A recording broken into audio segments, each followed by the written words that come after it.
Bismillahirrahmanirrahim. Assalamualaikum warahmatullahi wabarakatuh. Teman-teman, inovasi bisnis apotek ya, teman-teman yang mengikuti channel inovasi bisnis apotek. Di sini saya Arif Budianto ingin memperkenalkan kepada teman-teman sebuah buku berjudul Green Mama dari Amanda Ovos Gillespie yang membantu saya untuk lebih peduli pada lingkungan sekitar, termasuk peduli pada ekosistem.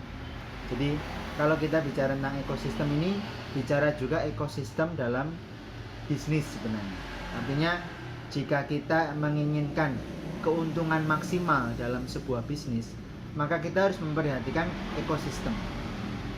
Sebagai contoh, ketika seseorang pasien tidak mendapatkan gagasan selain obat, maka dia akan segera mencari layanan fasilitas kesehatan yang lain. Misalnya, dia pergi ke dokter dapatnya obat, pergi ke puskesmas dapatnya obat, pergi ke apotek dapatnya obat, ke dokter spesialis dapatnya obat, ke dukun dapatnya obat. Kalau pasien tidak mendapatkan gagasan selain obat, pengalaman saya, pasien kemudian akan mencari gagasan-gagasan yang lain. Ya, khawatirnya ya gagasan itu kemudian jadi klenik, misalnya syirik, atau gagasan itu gagasan-gagasan yang tidak rasional. Misalnya ada yang jual koyo itu nanti bisa menyembuhkan segala penyakit, atau gelang menyembuhkan segala penyakit, ada kayu yang airnya bisa diminum untuk menyembuhkan segala penyakit. Hal-hal seperti itu akan mengurangi kualitas hidup pasien-pasien kita. Nah, di sisi lain, apabila kita berhasil untuk memberikan gagasan yang lain tentang sebuah ekosistem kesehatan yang saling mendukung, yang holistik, tidak terpecah-pecah, tidak parsial, maka pasien itu akan suka.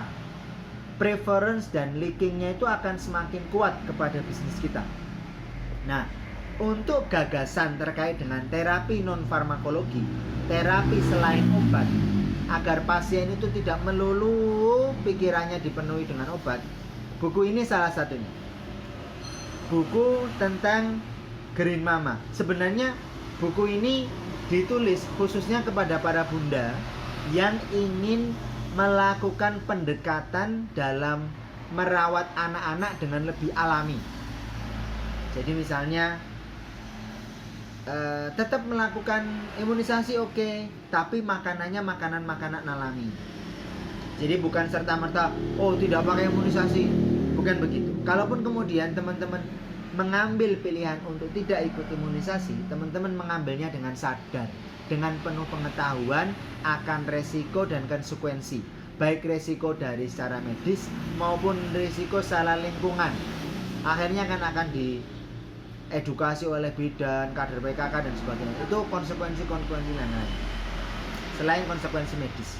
Nah, kemudian dia mulai dari memperbaiki rumah tangga. Dalam hal ini dapur. Bagaimana memperbaiki makanan-makanan kita. Nah, disinilah letak irisan mendasar antara terapi non obat yang saya kemukakan dengan terapi yang disarankan melalui Green Mama ini. Contoh, ketika saya menyarankan untuk memperbanyak konsumsi bawang putih dan minyak zaitun bagi pasien-pasien degeneratif ya, khususnya penyakit hipertensi, tensinya tinggi maupun kolesterol, maka mereka akan lebih mudah ketika kita menjelaskannya dengan pendekatan dapur. Nah, makanannya harus seperti ini, ketika masak begini,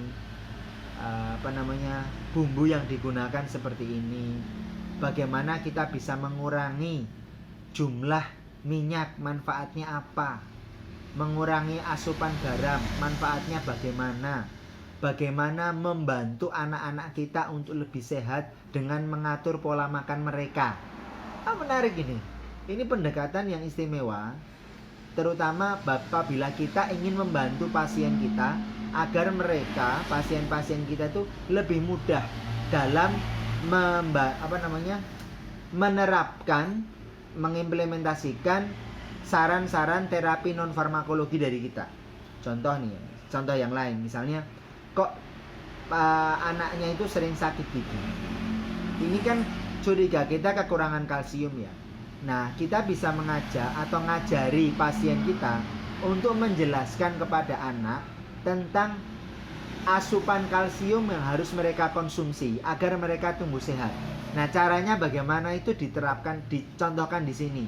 Tahapan satu persatu, dimulai dari mana dulu, dapurnya, dari keyakinan diri kita, mengurangi toksik, mengurangi sampah-sampah atau mengurangi bahan makanan yang ultra proses, yang diproses dengan berlebihan. Ini menarik. Ya. 4 dasar penting dalam merawat dan mendidik anak. Dia sampaikan begitu. 1. Makanan yang sehat dan bergizi. Udara yang bersih. Akhirnya apa? Orang yang atau kita mengizinkan anak-anak kita untuk main aja tuh di bawah sinar matahari. Nggak apa-apa, karena dengan sinar matahari itu akan mengubah provitamin D menjadi vitamin D, yang kemudian akan meningkatkan kemampuan tulang dalam mempertahankan kalsiumnya. Nah, menarik kan? Permainan-permainan sederhana, lingkungan dalam dan luar yang sehat, sehingga kita melihat penyakit itu bukan hanya penyakit, tapi penyakit itu bisa dilihat dari segi makanan, dari lingkungannya, dari iklimnya, dari pakaiannya, dari kemasan-kemasannya. Ketika saya mengganti perangkat-perangkat plastik ya berbagai merek plastik itu, kemudian saya ubah dengan stainless steel, mereka tahu. Saya ceritakan bagaimana orang-orang di Timur Tengah, di India itu menggunakan perangkat-perangkat seperti ini, perkakas stainless steel, dan bagaimana itu inert sifatnya kepada makanan yang kita makan, sehingga makanan kita lebih sehat, terhindar dari mikroplastik dan seterusnya. Ini membuat anak-anak itu lebih suka. Oh iya, ayah dan ibu, ayah dan umi itu memperhatikan kami. Apa yang dilakukan di atas piring, yang disajikan di atas piring, itu untuk kesehatan kami. Nah, contohnya begitu. Ini pendekatan-pendekatan yang menarik. Saya menyarankan teman-teman di Inovasi Bisnis Apotek ya, agar juga memperhatikan atau menggunakan buku ini sebagai salah satu sarana dalam membantu pasien-pasien menerapkan pola hidup sehat di keluarga mereka. Terima kasih, saya Arif Budianto. Assalamualaikum warahmatullahi wabarakatuh.